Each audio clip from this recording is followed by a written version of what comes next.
Okay, so we are in page 97a, and we're studying about Yemot HaMashiach, and it's actually interesting trying to relate what's happening today, perhaps with what the Gemara describes. Certainly some of the things seem to align, and we started this 2 weeks ago actually, about the 7 years and what's going to happen, and the kolot and the sounds and the milchamot, the wars. So, okay. Rabbi Yehuda Omer. You have the place, Atanya, Rabbi Yehuda Omer. Dor sheben David babo. Oh, and I'm happy to say that I feel that there's a lot of danger in the world for the Jewish people. You all see that on the news.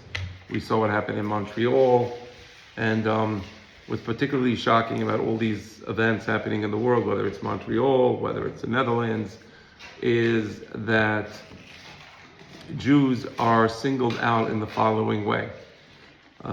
If there was a demonstration of Ku Klux Klanners in any of these countries calling for the enslavement of blacks, they wouldn't tolerate it, and they shouldn't tolerate it, but they certainly wouldn't tolerate it. But when it comes to anti-Semitism, somehow the governments, they become impotent. They don't know what to do. I saw a rabbi today in Montreal. He was saying that there was a Palestinian demonstration. The police asked him to leave. And he asked a good question. Why are the police asking him to leave? Why should he leave? He's a law-abiding citizen, and these people want to kill him. So the police basically are saying, we can't protect you. You're a Jew. Get out of the area. So that's telling. That tells you a lot about the governments. I mean, we know that there's Jew haters. Of course, there's always Jew haters, but now there's Jew haters in the West. The Muslim countries, by the way, just so you know, there's a lot of Muslim countries in the world. There's one thing that characterizes almost every Muslim country, and that is rabid, extreme anti-Semitism. And I'm not talking about 10, 20, 30, 40, 50% of the population. I'm talking about 85, 90, 95% of the population of these countries are rabidly anti-Semitic. So they let these rabid anti-Semites into the West. And there's going to be consequences, not for the Jews. HaKadosh Baruch Hu is protecting Am Yisrael. It's going to be consequences for the idiotic countries that allow these fanatics to enter their countries. Stuff is going to happen in Europe. Stuff is going to happen in Canada unless they change direction. If they change direction, fine. Why am I saying all this? Because I believe that the Jewish people in America are so blessed that we got rid of these. You know, it was in vogue to have these left-wing woke governments that let in these illegal immigrants and let the Jews be damned. We are so blessed that America took a turn in the right direction. And Be'ezrat Hashem, with the leadership of President Trump, a lot of this nonsense is going to stop. He announced that any campus that allows anti-Semitic demonstrations, they will lose federal funding and they will lose their accreditation. Wow. Like, was that so difficult to do?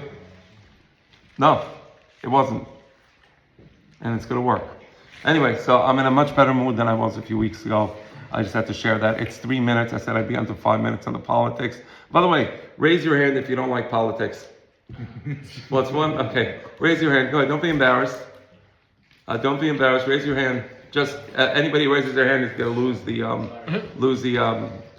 what is that? Crispy. No sandwich. Did you raise your hand? You don't like politics? But I love the honesty. Pizza. I love the honesty. I want to learn to. You want to learn to? You know what? I love the honesty. Good. I wish more people spoke the truth and just put the sandwich around. All right. But I kept it under 5 minutes. I took it upon myself. I'm going to keep it under 5 minutes. There was an Islamic uprising in Milan, Italy. Crazy. So I said I'm going to keep it under 5 minutes. I did. We're 4 minutes, 24 seconds. And now we're going to dive into the Gemara. Ama Tanya, Rabbi Yehuda Omer, Dor sheben David babo. The generation of the Mashiach. Bet Havad Yeliznut. The Bet Havad, it means a place where the rabbis meet, Bet Vad. So let's say the rabbis would meet to discuss a particular topic in Torah or a particular issue for whatever reason.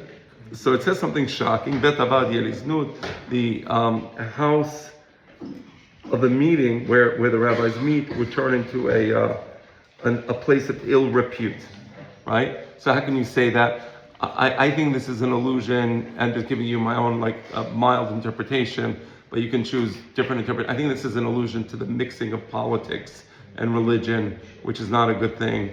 And I'll just leave it at that. You make of that what I just said, what you will. I think it's actually describing, unfortunately, some of what's happening in our generation. Well, that's it. The Galil Yahelab. The northern part of Israel, the Galil, will be destroyed. You know how many acres of land were already burnt in fires caused by Hezbollah missiles? I mean, it's crazy. It's crazy. Like the whole northern Israel, other than the fact that it's abandoned and that the houses are destroyed and there's forest fires, like thousands and thousands of acres. Now just understand, it's not like the north of Israel is so large. All of Israel is the size of the state of New Jersey, right? So you can imagine thousands and thousands of acres burned of forest fires. So that's literally what's happening today. So we see two characteristics happening today. Bet Avad Yeliznut, that's one. Hagalil Yaherav, that's two. The Hagavlan Ye'esham. Let me tell you literally what this means. Gavlan, what does Gevul mean in Hebrew? Border. What does Ye'esham mean in Hebrew? Guilty. He'll be accused. He'll be blamed. The Hagavlan, the person who lives in the borders, will be accused. What does that mean?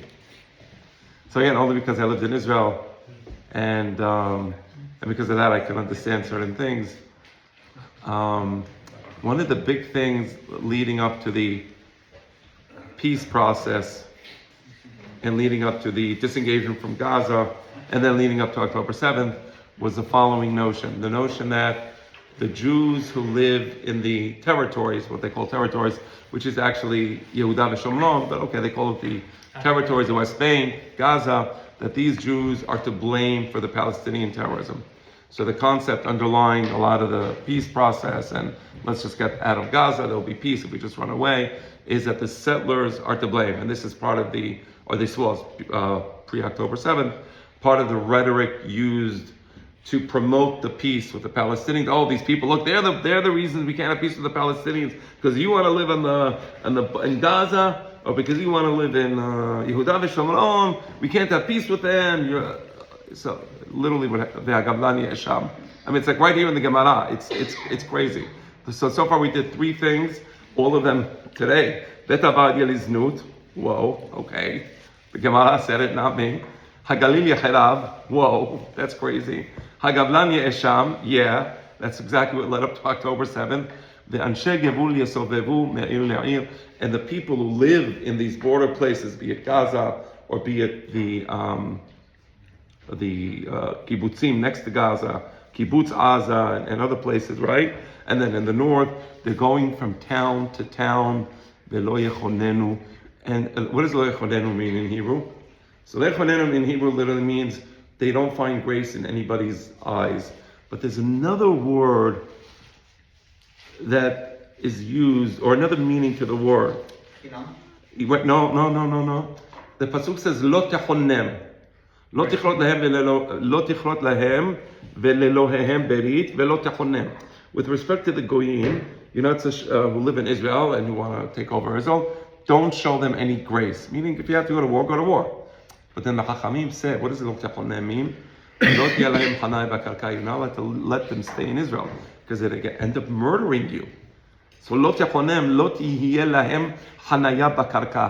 There should be no resting place for them in Israel, meaning they should not have a place to rest in Israel. They belong outside Israel. You want to kill us? No, thank you. We're not going to let you stay in this country. Velo yechonenu.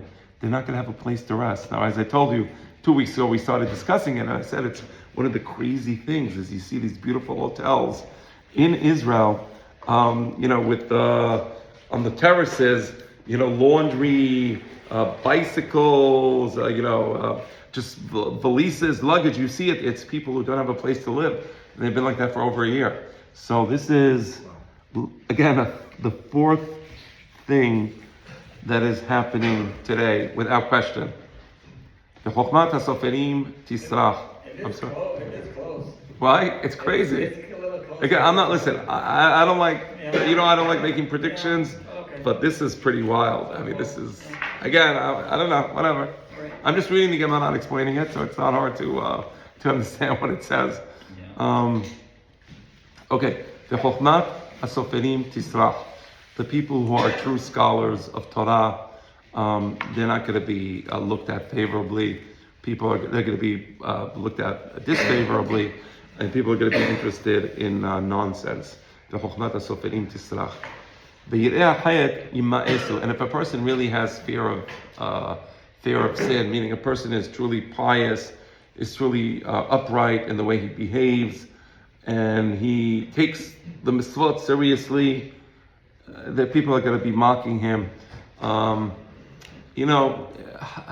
not sure. This is like an iffy thing.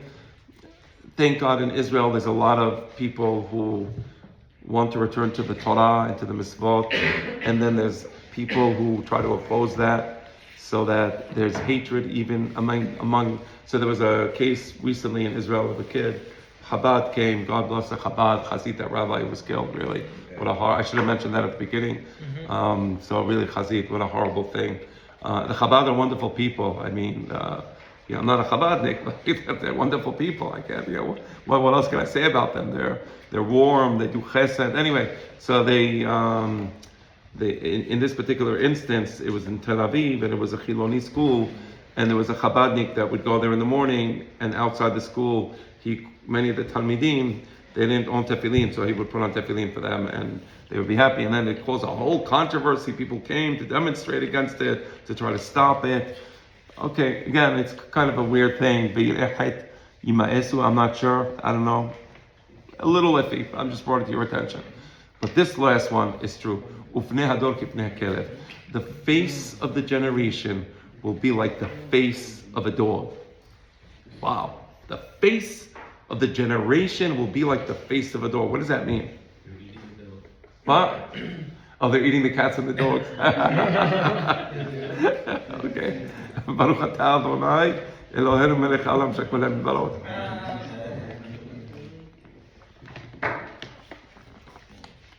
So, a dog does things in public that a human being wouldn't do, and it does these things unabashedly. So, for example, a dog will have, what's a way of putting this? Lift his leg by a tree. I'm sorry? Well, no, I'm not even thinking of that. I'm talking about the fact that they have relations in public. Today I think dogs are neutered, I believe. I think they, right? But a dog that's not neutered will just be in public and will be with another dog, and it'll all be out there in the open without any compunction. I think it's talking about, I really think it's talking about, what? The woke face. Yeah, I think it's talking about the generation that does sins openly, completely unabashedly, completely unembarrassed. Like there used to be a time where there was some embarrassment. Okay, I mean, okay, you do a sin, you're not gonna whatever. So you have a weirdness about you. And like today, like every weirdness, has a group on Facebook, on Instagram, on wherever. Like we celebrate weirdness. Like the weirder the better. Like it's really skeevy, right? You're describing the rise and fall of the subway system. The rise and fall of the subway. That also, perhaps. Well said. Do you still say? Sad but true. Sad but true. Right. So penei hadol kipnei hakelev. It used to, again. It's our generation. Like people are just not embarrassed of anything. Is that what that expression meant, or is that like a modern interpretation of it? No, I really think that's what it means, because the kelev in Jewish thought is a symbol of azut panim. It's like it does things without any shame, without any compunction, right? It's just in public. It'll be with another dog, right? So and like, who are you? Like it'll bark at you after that. So that's our generation, where it's like, I don't know, like men in women's locker rooms, and don't you speak about that? They're like, it's like almost like dog-like, like we can't even speak about it. Like, can we have a discussion? No, you can't. They had this guy Neil Tyson deGrasse. Yeah. He was like, he really was good. Like he was till I don't know when he became a little crazy. And now he's great. The guy's a complete crazy. He was on Bill Maher, and Bill Maher is a left-wing atheist. He's not like, it's like a rabbi. He's not like no, he's like a left-wing atheist, avowed atheist, anti-religion. And he's trying to engage him in a conversation about this whole transing of children or boys in girls' sports and all that. And the guy's getting angry. Neil deGrasse Tyson is getting angry. And it's like, meaning this is mamash penei adok ipnei hakelev, meaning it's not enough that you're doing these disgusting things, but then you bark about it. Like if anybody says anything, it's like, you got barked at. Literally, and he's a scientist. He went down. I don't know what happened to his brain, but okay, whatever. I don't want to make fun of the guy. So I heard this thing once about the face of the dog, and it was, I forgot who said it, but it's like how if you throw something at a dog, Yeah. they don't look at you, they look at what was thrown at them, Right. where you're the one throwing it, Right. and that the generation will lose so much emunah in Hashem that they won't realize all the things that are happening to them is really from Hashem, but they're going to blame everything else around them. Interesting, nice. So you're saying the dog doesn't acknowledge the person. Interesting. Exactly. What did you just say? They're not looking at the real source. They're just looking at the immediate. Interesting. Okay, I accept that as well. But you see that there are some similarities. It looks like, okay, but there's a few more things. The ha'emet ne'ederet, truth will become absent. Again, you can't talk about some things. Now again, thank God, things are beginning to change in America, where you can have some conversations, but the ha'emet ne'ederet, if you try to talk about something, you get shut out, right? So people are afraid to talk. If I had, and I'm just bringing this as an example, and I know many people took the vaccine, other people didn't take the vaccine. I respect everybody. I think everybody has a right to make a decision to take a vaccine. God bless you. You don't want to take it, God bless you.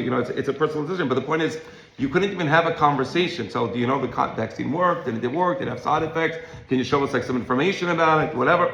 No. It's all no, don't talk about it. Why? So the ha'emet ne'ederet. You see, I brought that as an example. Again, I didn't bring it. I'm trying to stay away from politics. I really am, but I think it's a good way of explaining truth is hidden. That's why we love you. Shneimar uti ha'emet ne'ederet. The pasuk explicitly says that before the Mashiach comes, truth will be missing. V'san me'ela mishtolel. And if a person wants this is a continuation of the verse. If a person is afraid of doing something bad, meaning he's God-fearing, they're going to look at him like he's some nutcase, right? By the way, the Amish in Pennsylvania?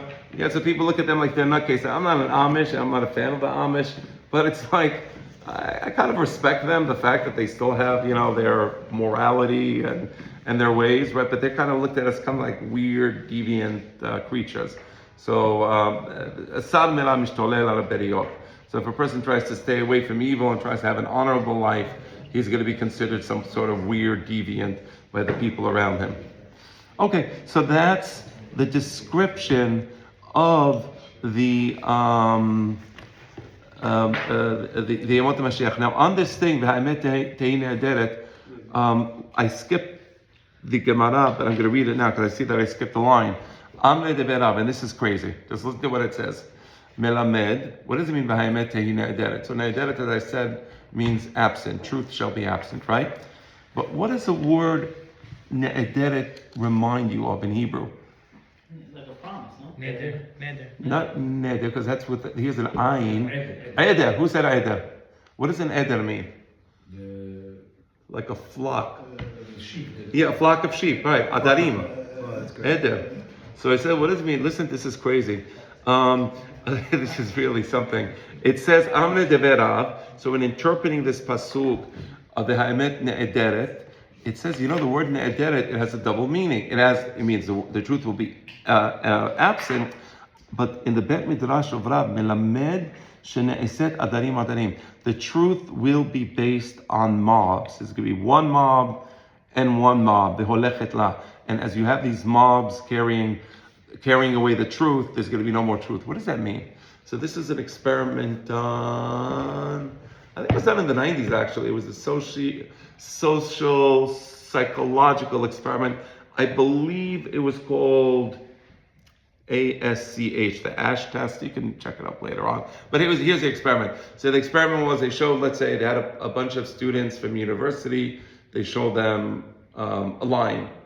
and it was I believe it was a vertical line. It doesn't really matter. And then they had another card where they showed them 3 other lines, and basically they had to decide which this one line, which of the 3 lines was it most similar to. So you have like a really small line and a really long line, and this was, let's say, a really small one. And like, okay, well, obviously it's a really small line, right? They have a squiggly line, a line that has like a V, and a line that has like a upside down V.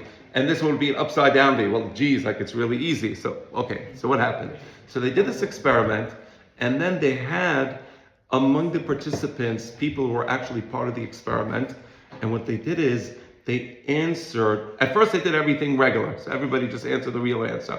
But then these people who were really spies, let's call them, or participants themselves in the experiment, they answered the wrong answer. And then there was a person who was really being experimented on, and then he would answer after them, and he would see that they gave the wrong answer. Now, it was obvious that it was the wrong answer. Again, it's like you're having a circle and saying the circle looks more like a square than it looks like a circle. But because somebody else, a bunch of other people answered it wrong, they answered it wrong also. So the point of this social psychological experiment was to show that people are influenced by those around them. Meaning if everybody's into a particular fad, I'll be into that fad also. And they don't exercise rational thinking in trying to reach whatever conclusion. It was an amazing experiment. That's adarim. Truth will become a function of the mob. Truth will become a function of the mob. Everybody is saying whatever it is, right? Choose your political part, whatever. It doesn't matter. But everybody's saying that. Okay. And did you actually use your mind, like these low IQ university, from the river to the sea? That thing, they don't know what the river is. They don't know what the sea is. They don't know what Israel is. They don't know what Palestine. They don't know anything actually. By the way, you know what? When we went to school, didn't we actually learn something? Like, I don't know. I went to Columbia University in the '80s, and actually, I kind of got a good education. I learned some actual facts and data, and I studied history. It was kind of good. I don't know, like, what's happening to today's generation? People are literally, they're like, empty brains. Like, I don't know what they do to them in the universities, but be that as it may. But everybody follows the mob. So it's cool, like, to be anti-Jewish. It's cool to be anti-Israel. It's cool to be pro-Hamas. But really, like, you're pro-Hamas. So you're a quayer for Palestine. Okay, that's one of the richest ones, right? So that's the I meant. We live in like a crazy world. Like, what is going on here? Like, that's the Gemara. Adarim. So you get the idea of Adarim. I think it really is a great Gemara. And eventually the truth, little by little, disappears. Okay.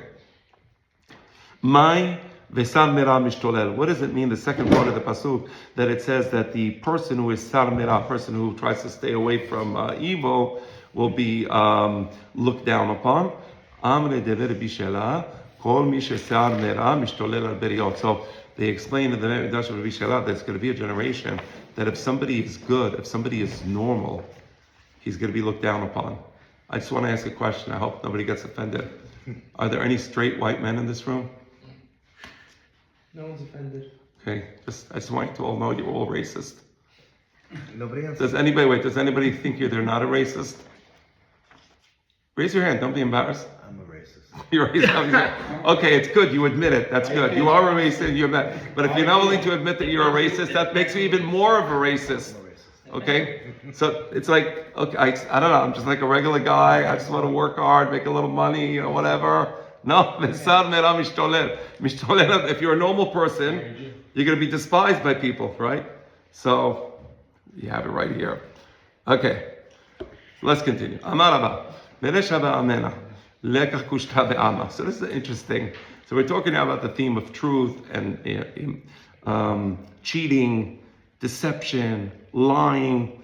So Rava says as follows. It's a very interesting episode that he's going to bring to us. He says, at the beginning, I used to believe that there is no truth in the world, meaning that you can't have a society which is based on people who are all honest and all trustworthy, where people act in an honorable fashion. That's what Rava is saying. Rava lived in Babylonia.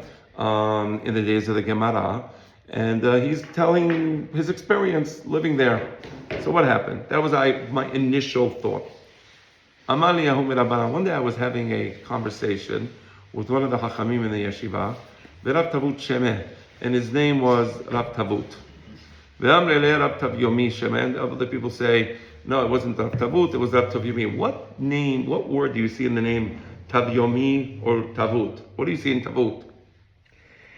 Tov, goodness. Interesting, right? What do you see in Tav Yomeh? A good day. Interesting. So if a person is good, it brings certain good things in time happen to that person, right? Interesting, just the names, right? The names themselves are very rich. Okay, let's continue. So what happened? This person, I knew something happened to him because he was so honest and he was so incapable of saying even the smallest lie or the slightest deception. You can give him all the money in the world, and he won't do it. He won't. Sometimes we sketch each other, whatever. Okay, he wouldn't do anything like that. Like not even a sketch, not even a half line, not even a lie. The Hachamim say, for example, there's a statement Mishanim mipnei hashalom that you're allowed to twist the truth. If you want there to be peace in the world. So I don't have to tell somebody, their tie is crooked. How do I look today? I don't have to tell them you look like an idiot, even if I'm thinking that, because I'll hurt his feelings. So that's called Mishanim mipnei hashalom. You don't want to hurt people's feelings. It's just, okay, let's say the truth all the time. But this person, Rav Tavut, was a fanatic. And he wouldn't lie for anything in the world, for all the money in the world. So what happened? Zimna Hada Ikla'eh Leahu Atra Vekushta Sheben. This is what happened to this person. And this is how he became the way he became. One day, he went to this city, and the name of the city was called Truth. Kushta literally means truth. So he's in the city of truth. This is a metaphor. So this is the world of truth. It's like a metaphor for the way the world would supposedly look. So he gets to this place. Everybody in that place was honest, so it was paradise. Nobody cheats you. Nobody tries to sell you a defective product. Nobody tries to sell you something that you don't need, right? Everybody was honest. Everybody enjoys. What a beautiful world. So he's in paradise. Now, because people were so good, people were so worthy, that everybody had a complete life, meaning nobody got sick and Bar Minan died early. Everybody had a long life, and they had a full life, and they had a rich life. So this guy, Rav Tav Yomeh, he says, you know what? Let me stay here. I love it. It's a beautiful place. Jannan. So he gets married. He doesn't want to go back home. He gets married. He's in this beautiful paradise with beautiful people. He marries a woman. Nesiveh iteta minehon. He married one of the women there. Ve'avuli talten benin mina. And he had 2 sons.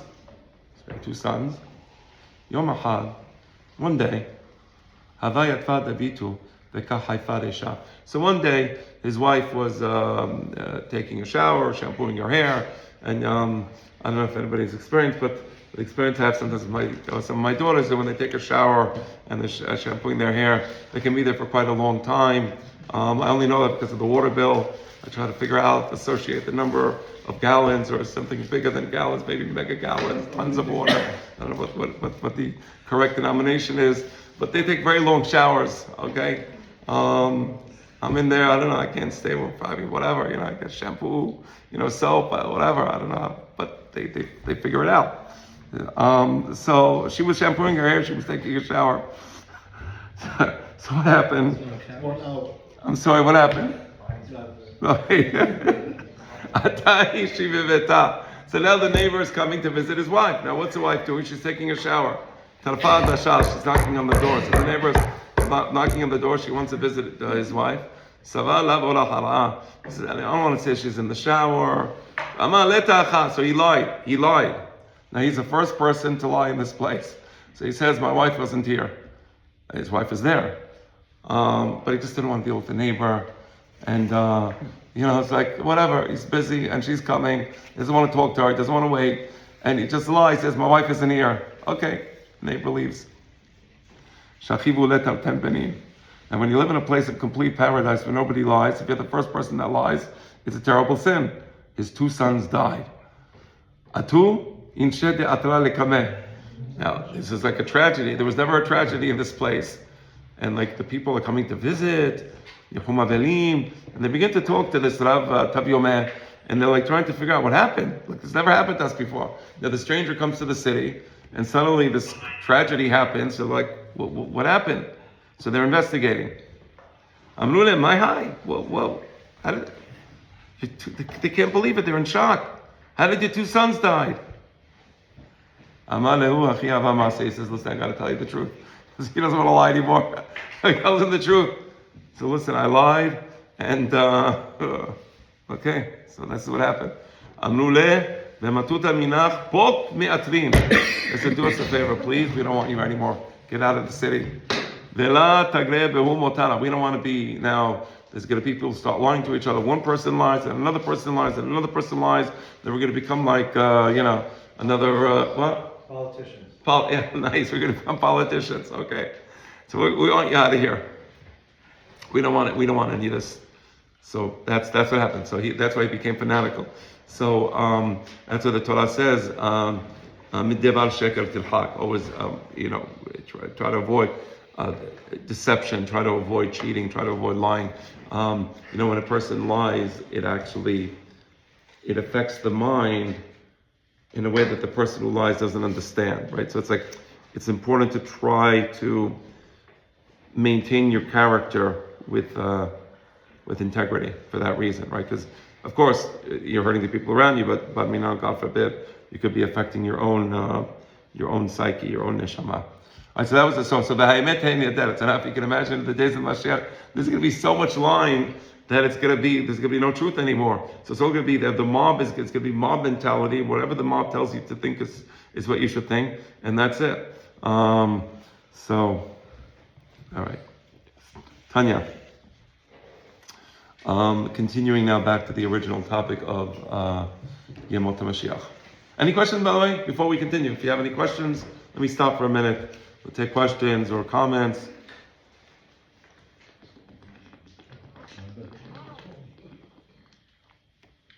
I guess society doesn't change the flock, the mob, because that's what it is. It's like, everybody says the same thing. Right, and when the mob buys into something, if you're like stand against them, you would automatically be condemned. Exactly. Mm-hmm.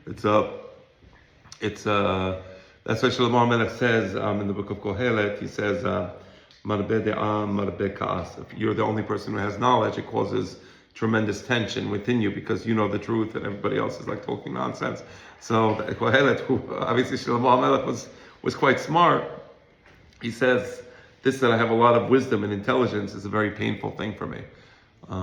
Yes, Jeff. So does this have to do with all of society to be in this realm, or some of the people? It looks like society as a whole will become a place of deception and cheating and lying. Yeah, exactly. So there'll be no good people. There's always good people.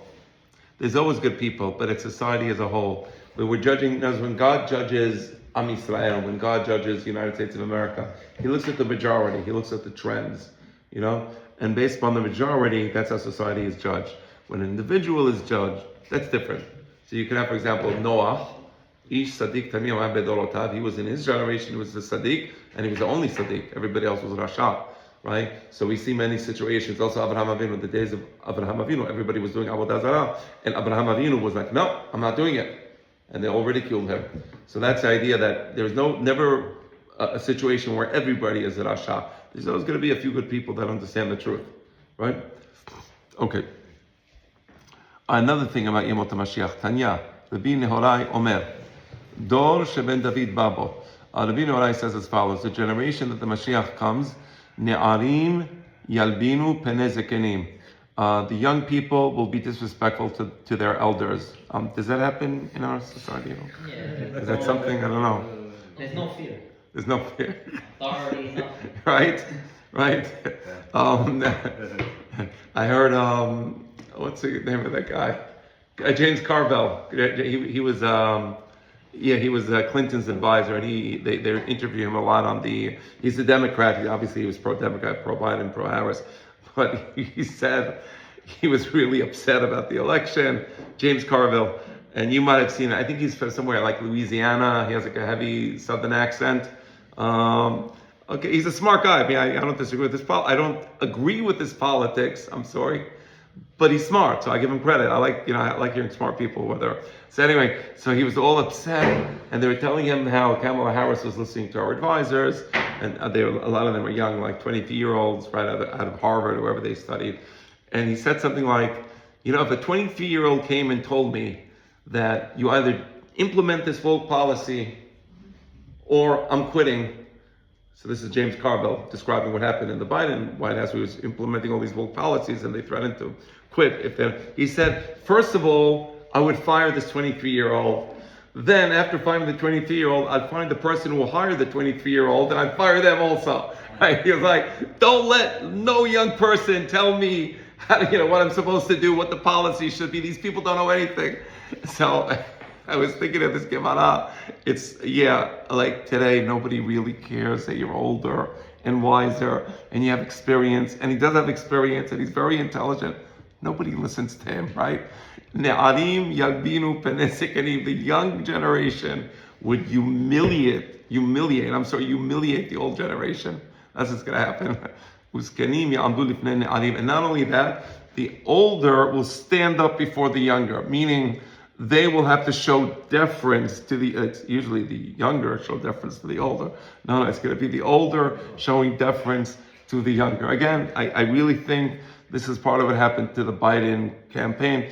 Again, I'm not a Navi, and even though I disagree very strongly with a lot that Biden did, but I really think that he was under the influence of these young people that were surrounding him and telling him what to do. I always like giving people the benefit of the doubt, so it's just my weakness. So I really think that's what happened. And he basically bowed down before them. They told him, do this, leave Afghanistan, it doesn't matter how many people are going to die. And he just followed these young people and he showed them deference. And I have no evidence for that. I could be wrong, but it's just the way I view what happened. Uvat kama be'ima. A daughter will be disrespectful to her mother. Does that ever happen nowadays? Daughter disrespectful to her mother, okay. Ever happen, talks back, whatever. V'kala b'hamota. And also the daughter-in-law would be disrespectful to her mother-in-law. That probably doesn't happen at all, does it? Is that something is that a thing? That was always the case. That was always the case. That was always the case. There's a horrible story in the Gemara. Sometimes mothers, they love their sons so much, and they hate and as a result, they hate their daughters-in-law in an insane way. I don't think the story is a real story. I think it's more of an allegory. But the story goes that, what was it again? Oh yeah. So the Mishnah describes what type of wicks you can use for Shabbat, and it says you shouldn't use a wick for the Nerot Shabbat, right? So when you light the Ner Shabbat, the wick you use shouldn't be of a substance that causes sparks, because it could potentially cause a fire. So this mother-in-law, she sets up the Nerot Shabbat for her daughter-in-law, and she says, please come, I want to light the Nerot Shabbat with you, please, I love you. You light first. Oh, wait, hold on 1 second. I have this beautiful parsimon oil. I want to give you some parsimon oil. It's very flammable parsimon oil. Yes, please put some parsimon oil on her. Are you sure? Yes, of course, honey, I love you. Please light the Nerot Shabbat. She put the wicks that they spark. Bugs Bunny cartoon. Okay, that's a Gemara. It's not a literal story, but the purpose of the story. Yeah, right? So the whole thing combust. It was Bugsby. Remember Bugsby, the criminal? We puts him in the oven, the whole thing combusts. Throws a match in. When I throw a match in, if my friend Bugsby was in here, throws in the match, it'll combust. Anyway, sorry. Afterwards, can you send us the link on the chat? I'll try to find it. Yes, it was actually a funny Bugs Bunny. They got canceled, it's too violent. Oh, they don't show that anymore. Of course not. Right. No, they're not involved in it. So that's what the Gemara is describing. I'm sorry, it's just a story. So in the Yomot HaMashiach, it's going to be the opposite. It's going to be the daughter-in-law who tries to get the mother-in-law in that type of situation. Okay, fine. Let's continue. We studied already, and it's going to be a generation where the son is going to have no shame of his father, meaning the father's going to tell him, listen, son, you shouldn't do this. Don't tell me what to do, blah, blah, blah, screaming, neurosis, hysteria. Like the father wants to talk to the son won't listen, and there's no busha. Like, right, there used to be a time where there was some busha, some kabedet avicha v'timecha, so that's going to be gone. All right. Tanya. So these are all different, but I taught regarding the days of the Mashiach, and it really is fascinating. Again, I'm not making a prediction, I'm not saying anything, I'm just reading, but it really sounds a lot like our generation. It looks like we're getting to a point where a lot of this stuff has happened. This has been going on forever. People don't respect their parents. And... It used to be that in society as a whole, there would be a certain reverence towards the parents that is lacking today. Today we've gone like just totally People fear overboard. What? People fear In the past, you're saying. They fear. It was more. The hard wiring of people was more respectful. Right? Am I right? I mean, I know in my father's generation, if his father would walk into the room, it'd be like, people would be almost in awe. And today it's like saying this generation is the only generation that they're afraid of their parents and their kids. that they're afraid of their parents, and they're interesting. I like that. Well said. That's a good point. We probably are. Yeah, you're right. Speaking from experience. But anyway, so hopefully the Mashiach will reverse that. Tanya, Rabbi Nachman Omer, Dor shemen David babo ha'azut tarbeh. So Rabbi Nachman says that the generation of the Melech HaMashiach it's going to be increasing more and more and more brazenness. People are going to become more and more brazen, more and more out there with their sins, out there with their deviancy. Ve'ayoker Ya'ut, and there's going to be inflation.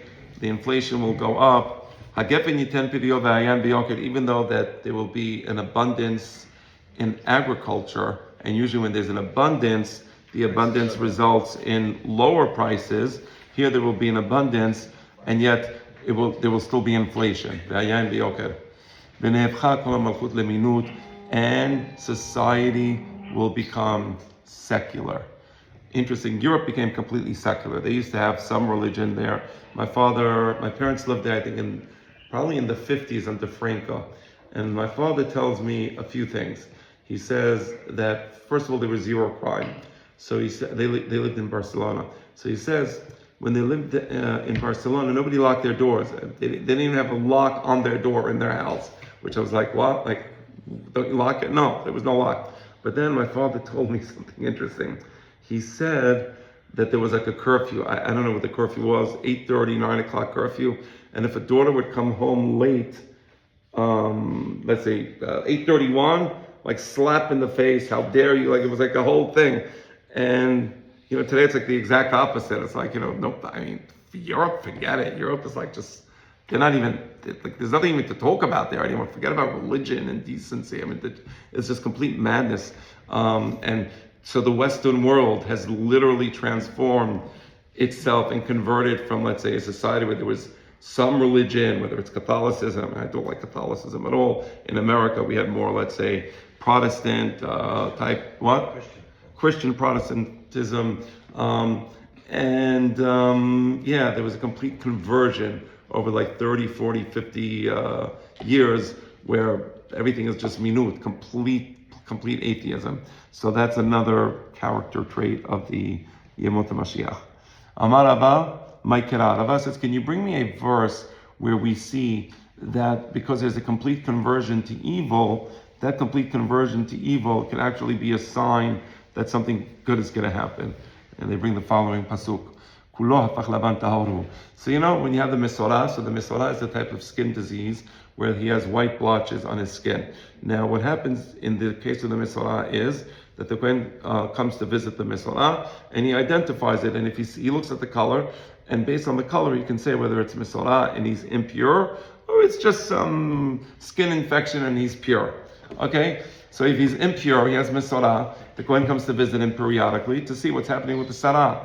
Now, if the entire body of the person becomes white, kulo hafach lavan, the law is tahoru. He becomes pure. It's ironic, right? You say, oh, he became completely white now. He should be tameh. No. Kulo hafach. If he has blotches on his skin, he's tameh. If the whole skin of his entire body now is kulo hafach lavan, tahoru. So in Yamot HaMashiach, when you see that the whole society became atheists and anti-religion, anti-God, anti-values, chutzpah, impetuous and disrespectful to the parents and to the mothers and so on. And now you see this transformation in society. Kulo hafach lavan, all of society has a sarat, tahoru. That's a sign that the Mashiach is going to come. So we'll see. Okay, I think we're good here. That's it. All right. Let's say Kaddish, even though, no. What's that? Kaddish, you want to say? Yeah, Might as well.